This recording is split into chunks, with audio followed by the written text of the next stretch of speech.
Yo, what is up, guys? We are going to take a look at Hogwarts Legacy Gameplay Showcase number 2. We've got 34 minutes of just gameplay and talking about the game. Let's just get straight into it. Let's go.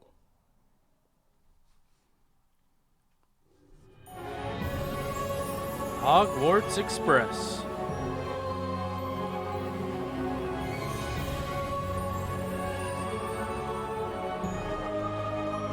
Oh.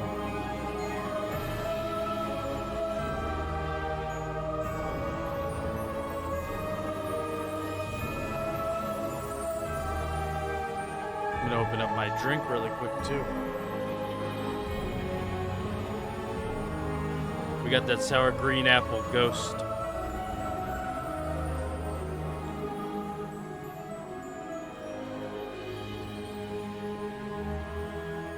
Oh my god, look at the castle. Hey everybody, welcome to the Hogwarts Legacy Gameplay Showcase. I'm Chandler Wood, Community Manager here Hello at there. Avalanche Software, and I'm honored to introduce you to our panel today. First up, we have community guest host, Ben Snow. Oh my god, I can't believe this is happening. Thank you so much for having me. And from the Avalanche team, we have Game Director Alan Tu. Hello, everybody. Why, And hello Systems there. Designer Mackenzie Toner. Hi. And finally, just off screen capturing gameplay for us, Andrew Corum. Thank you, sir. Today we'll be giving you a Got taste the of the open PS5 world via controller Broomflight, there. a deeper look at combat using the Dark Arts Battle Arena, and a look at your personalizable home within Hogwarts, the Room of Requirement, where we may even see some beasts. And we're starting right where we left off in our last gameplay showcase, just outside Hogwarts, which I love that you can walk out of the castle after In-game footage, walking work in through everything, progress. and then just come out here and take off on your Oh broom my out into the God. open world.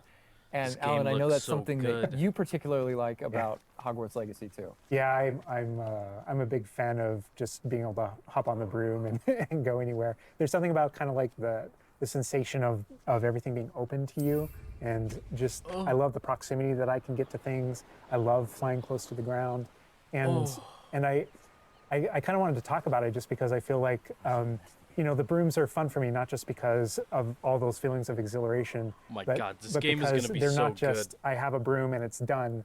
I actually kind of like some of the mechanics hoping in it. it's So you gonna can be good. you see in the lower right there's a meter there, and occasionally as Andrew's kind of flying up or flying down, you might notice it draining or not. And this isn't Oh, the yeah. present day where all the broom technology is well known and advanced and everything that we know and love. This is an earlier time where they're still No trying Nimbus to figure 3000? out. We're not at the 3000 yet. We're at the like, we're at the 11. Oh So my goodness, I'm just so speechless right now because this is just so beautiful. The world just looks so.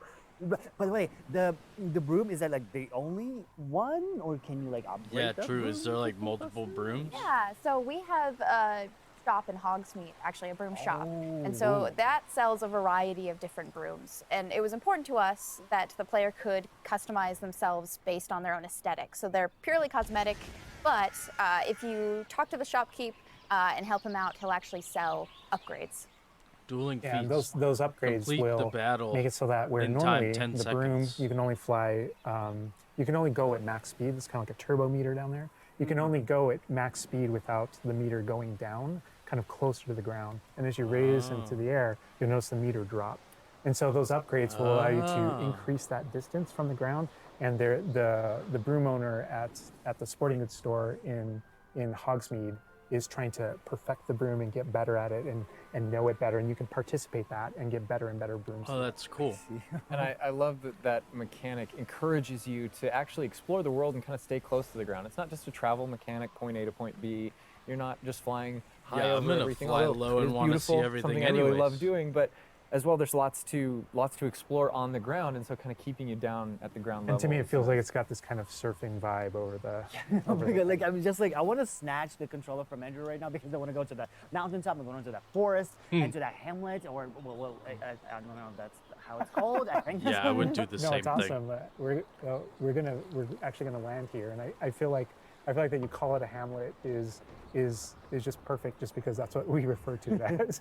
And so We all know from lore that Hogsmeade is the only all-wizarding village within Britain. Ooh, But we look wanted at that other opportunities landing. to kind of meet other characters out here and to kind of populate the landscape, so it's not just kind of, barren as you leave out this direction and that direction.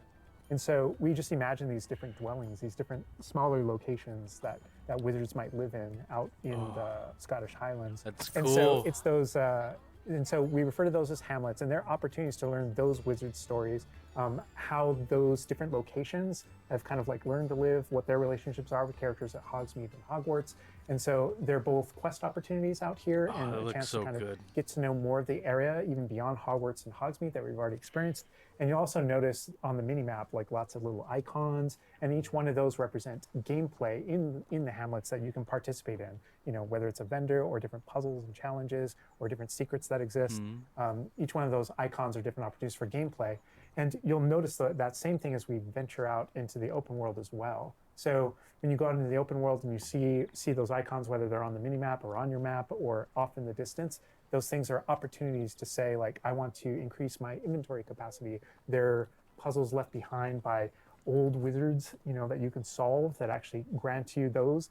If you see ruins off in the distance and you visit them, you might find opportunities to actually expand and learn about your there's a ancient bunch magic. of stuff on the And mini-map as there. as you kind of encounter different enemies dotted on the landscape, sometimes those characters, poachers or dark wizards, might be hoarding different Something popped up magical right there. resources that are valuable some to you butterbeer as you're there? playing the game. So each one Got a has little kind of bit like a of way to butterbeer? connect to our gameplay loops and provide different opportunities that just kind of reward you for poking around. I mean, I right away want to just cover all of those points on the map just by going over there. Well, we've flown on a broom already, but there is something that we haven't done so far, and that is getting on our flying mount. We're going to hop on our Onyx Hippogriff here. The Onyx Hippogriff is our pre-order hippogriff. bonus. Oh my god, there he just like pops out of the back. Oh my wait, you can God. use it as a horsey? I mean, a horse. I mean, that is a horse. Yeah, as a hippogriff, you can totally ride it like a ground mount, and you can lift off into the air. And we tried to make sure that each of those interactions, so the broom's really good at reaching that top speed, at kind of Oh my traveling the world God. as quickly as possible. But sometimes it's really nice to get on the hippogriff because of that ground speed or those transitions. And sometimes it just feels amazing just to be riding around on a hippogriff. Look at it. Yeah. Yeah, it really is kind of like, I don't know, it's a great feeling being on it. And it's a great feeling managing those transitions, kind of going from run to fly and just being able to go wherever you want. And we tried to make sure that each one of these things that you can interact with have a unique identity and a reason for being.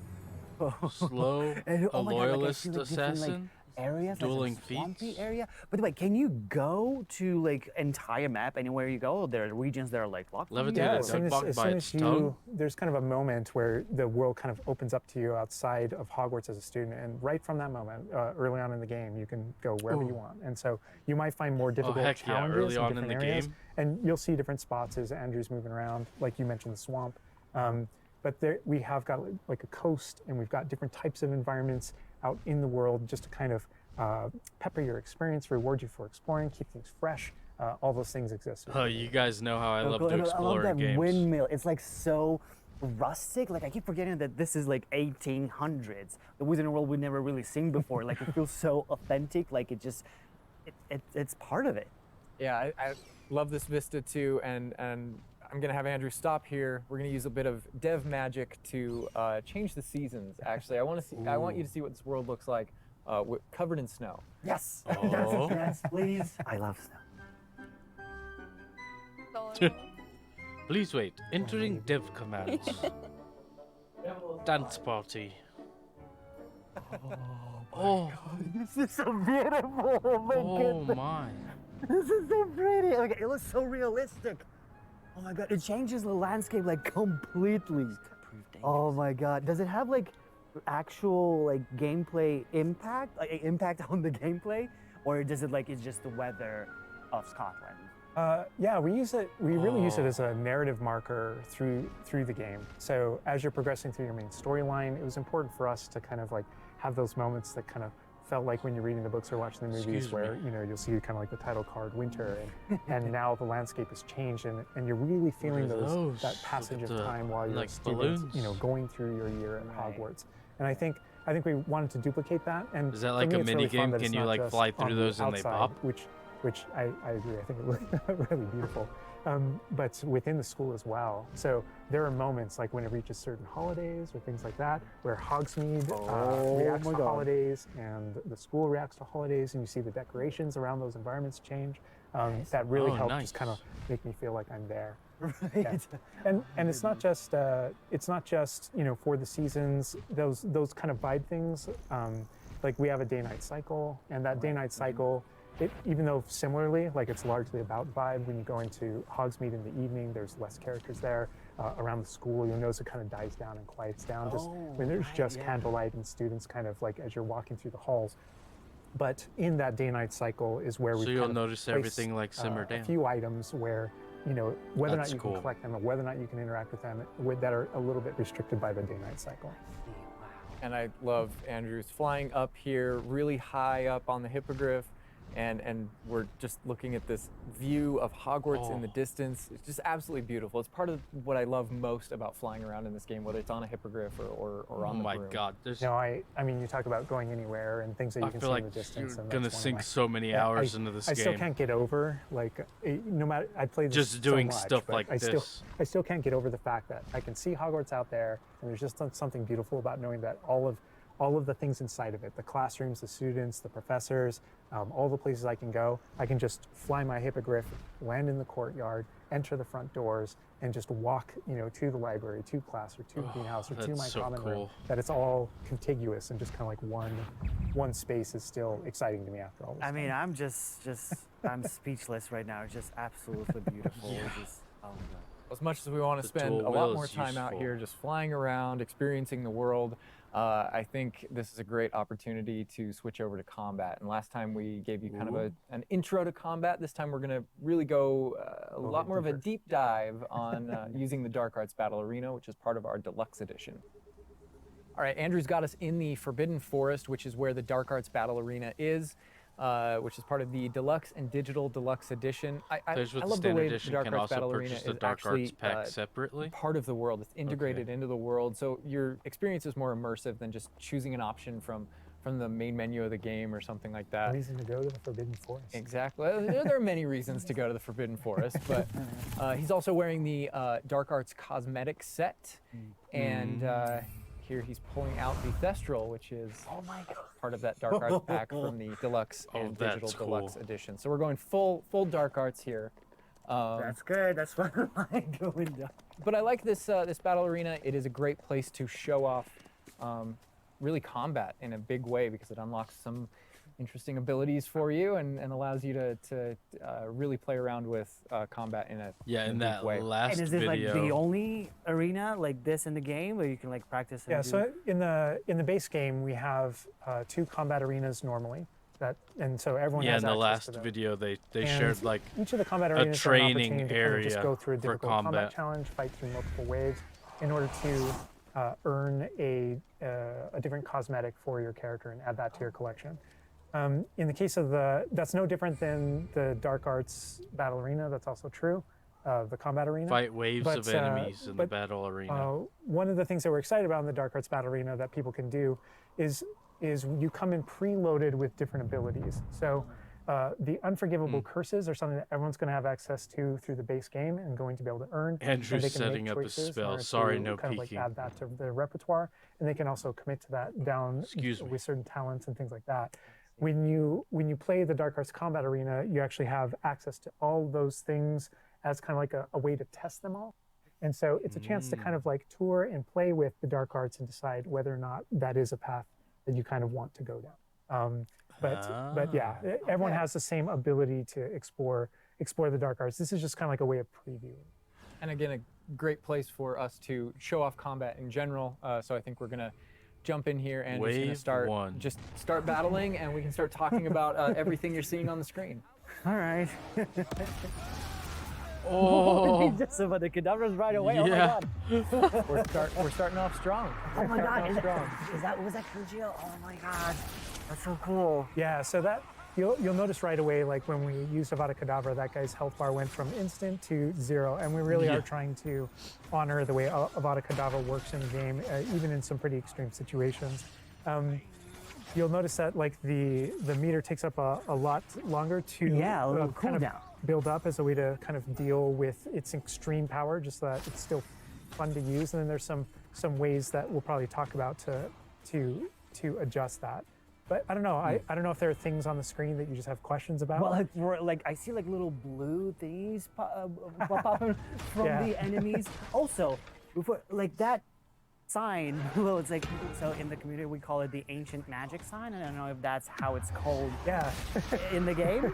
So the community is astute. So on the development side and in player facing in the game, we reference that as your ancient magic meter. Oh, so it is ancient magic. That is, yeah. So as your abilities in the game keep growing and you become exposed to some of the secrets about your own kind of mystery and your own abilities, you start unlocking new powers. So one of those powers, you'll see the R1 button appearing throughout the looks game. so good. That's an ancient magic throw, we call it, that allows you to kind of like draw an object to you and fling it at an enemy.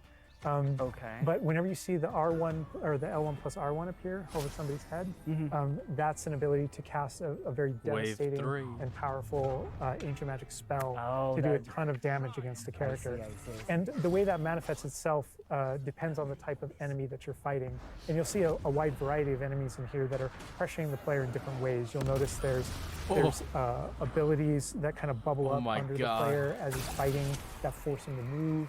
And there's different ways that we want the player to kind of move around on the battlefield.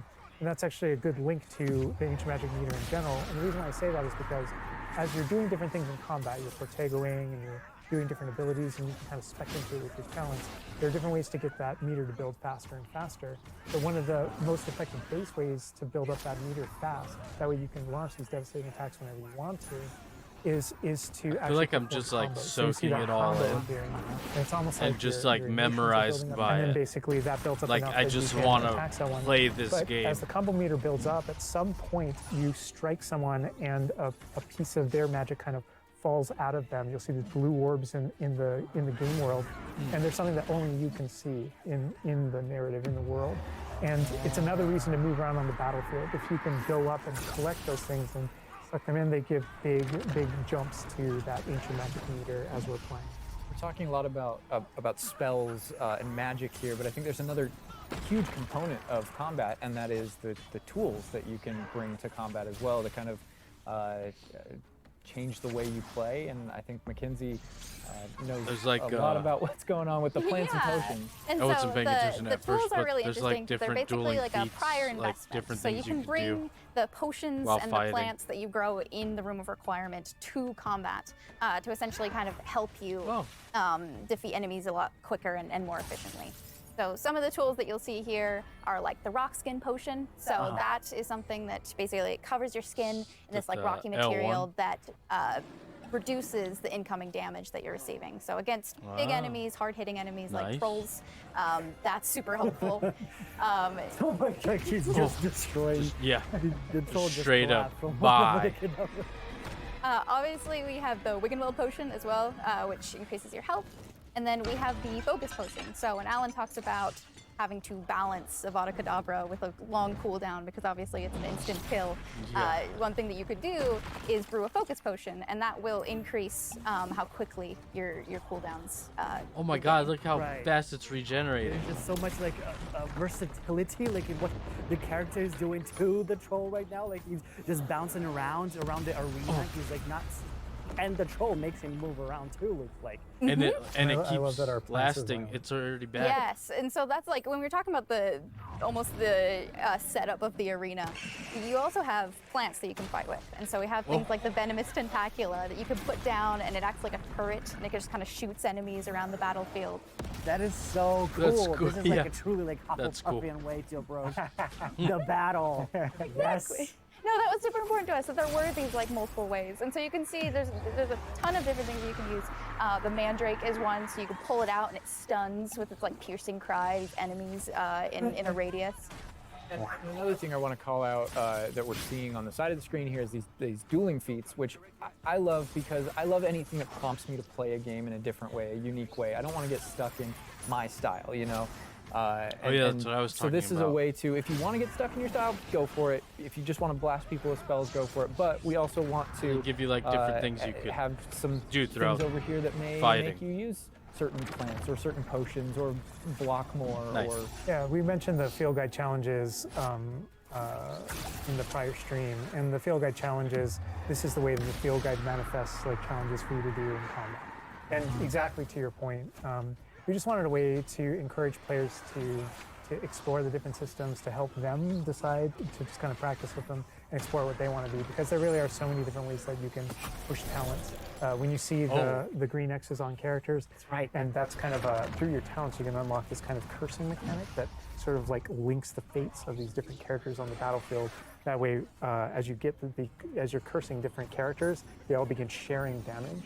And so we have things like Avada Kedavra, which is the insta-kill, but if you curse everyone before you insta-kill this one guy, they can all drop dead for that kind of ultimate Voldemort fantasy. And so, Oh my god. there are, Oh my there are God, dark arts that's fantasies. awesome. There's fantasies about being more of a defense against the dark arts character, things like that misty step that you see Just turn them into a occasionally chicken. being used on the battlefield.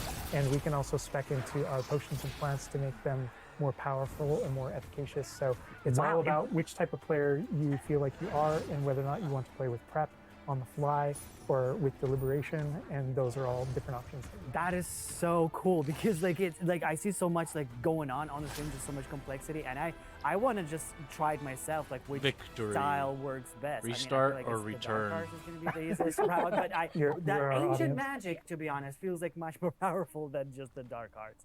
Yeah. To be fair. And speaking of plants and potions, we're going to be putting the dark arts away, put those unforgivable curses away, and heading to the Room of Requirement, which is your home within Hogwarts, a personalizable space that actually has some utility as well, where you get to brew things and grow things and also care for some beasts. Oh, yes. All right, Andrew's got us in the Room of Requirement, we kind of went casual mode on the outfit here, wearing a nice jumper. And I think that's a good jumping off point for the personalization of the space as well. Not just your character and the visuals of your character, but actually this space is a place that you Oh can my God. make your own. Yeah, it was super important to us that this space really did feel like your reflection as a wizard. So you can change the architecture in here. What? Different themes throughout, starkly different themes, to really just hammer home that this is yours. You Oh can my change- god, what? This is beautiful. We never expected that to be. Oh my god. That's the thing awesome. is, not only can you change the architecture here, but you can actually conjure little objects into this space, as you can see. So there's like statues that you can do, and ornaments, and tables, and rugs, and just a bunch of little things that really flesh out the space and bring it to life. Oh my god, because like we had Rotate, an idea change that those size. places where you brew stuff, that's where you can change, but you can do all of this. Where do you even get this stuff? Like, there's a furniture store? Yeah, so we call them conjurations. And the conjuration recipes can be purchased at Tomes and Scrolls in Hogsmeade. But also as you engage in different types of gameplay throughout the world, you'll be rewarded with different Change objects. the color. So cool. And you change color? You can change the color, you can change the size of it, and you can place it basically anywhere. Oh my god, it's so tiny.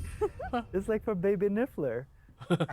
And I love how the system too is designed. It's not mechanical; it's immersive, and so you get the magical effect of conjuring it in, and you're actually doing this in the world as your character. Yeah. But the way you've blended like that gameplay with the immersive design of It's personalizing the so space. God, cool. like, and I love the animation, how it like appears, you know, like it's not just like there, it's like it almost like it apparates. It is really quite beautiful, and that was the thing, is we wanted that to look really It's nice because definitely the very magic in the magical. wizarding world is everywhere. It's physical, it's kinetic, and it's whimsical. We really wanted to nail that whimsy in this space. Another thing that I wanted to discuss is that not only can you like conjure things and you can change their look, but you can do that with the utility objects as well. So you can see that we have planting pots and potion stations, and you can change the look of those as well. And these are the areas where, as we had mentioned previously, you'll be growing your plants, you'll be brewing your potions. Right.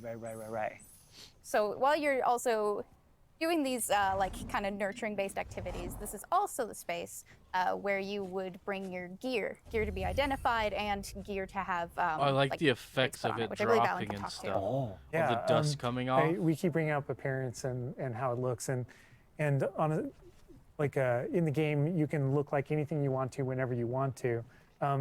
But the player will be finding different types of gear, that we call it, as you progress through the game. And essentially, we just know that clothes and different items in the wizarding world can have different magical properties.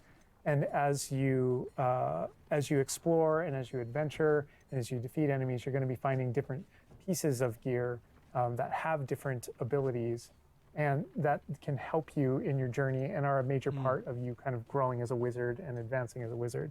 And so there's a huge list. Trait requirements. and not all the time, whenever you get a new piece of gear, you don't necessarily know exactly what it does. And so there is a station inside of the room of requirement that you can conjure. It's one of the first things you conjure, called an identification station, where you can actually bring that gear that you're uncertain about and learn what its abilities are. Right, yeah, that's so cool. And then as the space advances even further, and the space will eventually grow its own rooms, and you're going to get new recipes, like Mackenzie's talking about, all these different things keep expanding. And as it expands, eventually you're going to earn what we see here, which is called a loom. And when you set up a loom, it's an ability to essentially customize exactly which magical properties are on your gear, and take any piece of gear and adjust its properties and to tweak what it does. And I mentioned earlier that you can make anything look like anything. The collection of appearances, we call it, or cosmetics, we've been referring to it in this stream. Those types of things you can use, and you can apply a look to any other look. So if you get a piece of gear, you put it on, you look That's like that, cool. but you can change it to look like whatever you want. That's so cool. And like you can just put some ability to the I feel sweater, like but me then and you this can guy swap keep saying the same thing. that ability. Yep, and appearances you can edit whenever you want in the gear screen. The loom is specifically about applying traits and applying larger upgrades that just kind of grant Decrease you greater damage taken statistical from trolls, advantage, or cushioning give you one. really specific abilities that blend in nicely with where you're trying to go with your combat fantasy or Anti-venom. talents and things like that. Necromantic I'm protection. just seeing that they're just like Decreased damage pumpkin taken fur, from mooncalf inferi. fur. Where does that come from? Yeah, and so you'll notice that the ingredients that are used to add traits and to upgrade your gear are based around beasts. So this is where we get into the beast care section, which is inside this vivarium. Kind of bigger space on the inside. What? And so you can see here we have a couple of beasts out. We have a graphorn and a mooncalf and a niffler. Oh my God. And a measle as well. So Oh my quite a God. variety. Oh my god, he's just like a big puppy. They're so they're cute. cuddling. Oh my god, they're together. Oh, that's so cute. They're adorable. And This so is part literally of like beast a care, game within a is game. Petting them as well, but Oh my feeding them too. God. And so once you do those things, that's when they feel safe enough that they'll give you their magical ingredients. So mooncalf fur, niffler fur, etc. That can then be used in your gear. What? That is like so like intuitive because like you know that makes sense because when you touch the animals you get some fur leftovers. That's so. Oh my god. Yeah, and we really want to hammer home the fact that this is like a home that you're Oh my making God, for that's them. so cute. In the overland, you can find these beast dens and rescue these beasts. And part of doing so is Brush my brushing them belly. and feeding them food as well, and to build my- that relationship with This with space your is beast. like In addition to be able to care for beasts, Big you can deal. actually conjure things in this space as well. The house. the it's not like cottage. it's small. Right.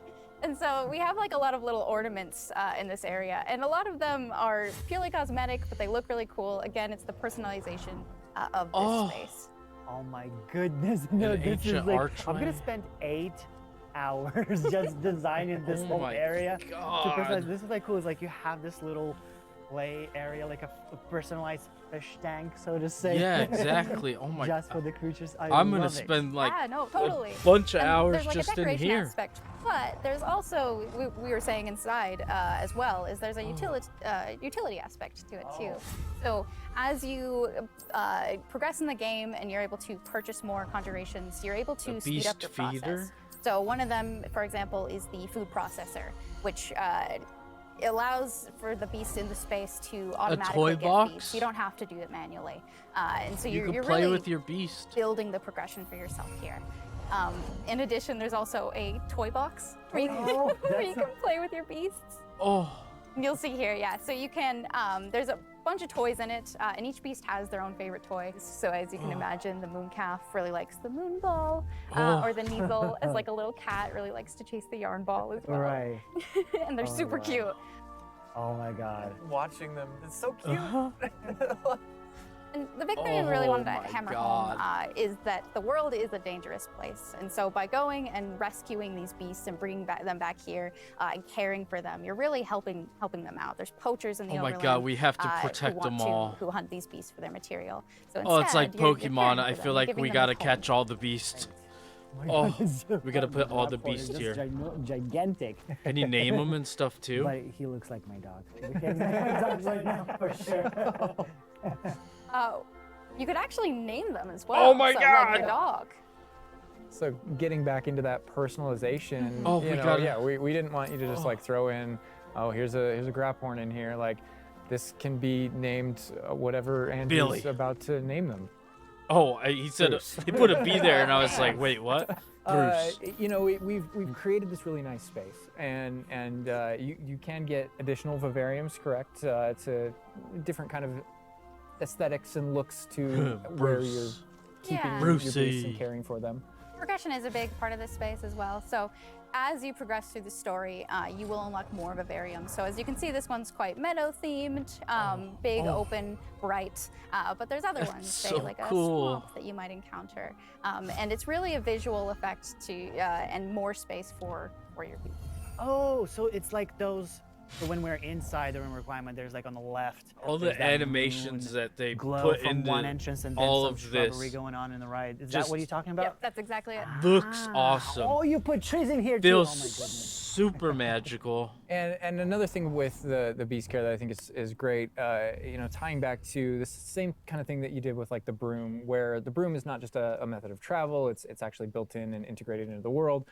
In the same way, like beast care isn't just this added element. You're not just throwing it on top. There's really this like narrative and integration to Yeah, everything Everything. connects. Those So, are the rest of the moonstones? missions, you'll expand the space. As you earn resources, you'll go into Hogsmeade and use them to unlock the gameplay here and unlock new hippogriff conjurations statue? and different things to play around with. In the open world, it's in those different environments, like the different combat and conflicts. So it gives you and bandit confirm, camps rotate, and change different size, things like that exist in the disable Overland. snapping. Those things are what hold recipes that exist in the loom. It's like so seamless. So all these things have a way of connecting. Moonstone that you find out in the world is the resource that we use to conjure everything. That's found throughout the world. Forageables are used for recipes. So really, everything's like a cycle and keeps you coming back. Hammer Even and with the story anvil. that's being told too. I think people know who Poppy is and that she has a particular affinity for beasts. Yeah, I mean, I think everything we're seeing here, you know, you're going to be venturing out into the world, and this is just kind of the tip of the iceberg, even of kind of like your interactions with beasts in that narrative. So, you know, you bringing up Poppy, there are more kind of mysteries to discover and things to discover out in the world that have to do with her and that have to do with caring for beasts. And so different characters have their own stuff that just kind of make this all just kind of like the beginning of your I journey. can't wait to care for Well, as we many could spend beasts as we hours in possibly here, can. But we're gonna have to end the stream now. What do Oh you my think God, about no, what you've seen why? today? I mean, I'm just so blown away by how beautiful it looks. The open world seems so detailed, and there's so many things to do. And like the combat, we're gonna spend like 2 weeks or more just breaking it down by pieces.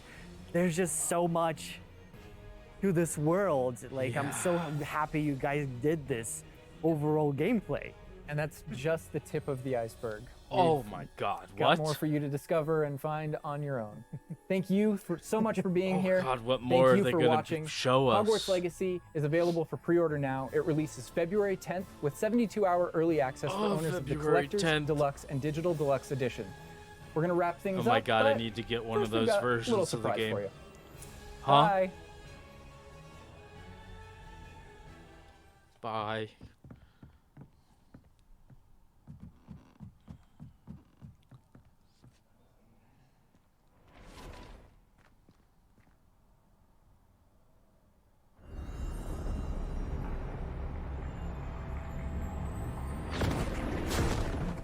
Oh.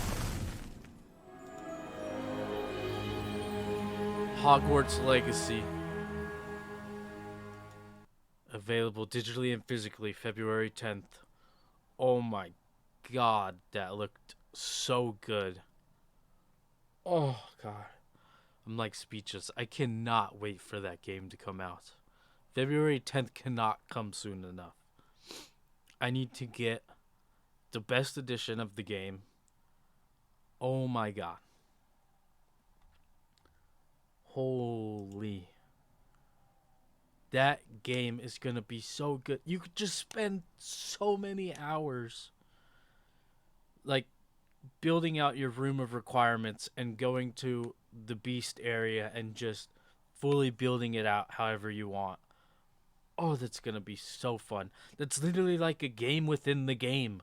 That's like playing Zoo Tycoon or something. It's... Oh, I can't wait. Oh, God, I can't wait. If you can't wait as well, please hit the thumbs up on this button. I'd greatly appreciate it. We're going to end this video here. Thank you guys so much for watching. As always, I'll catch you guys in my next video. Y'all are amazing. Goodbye.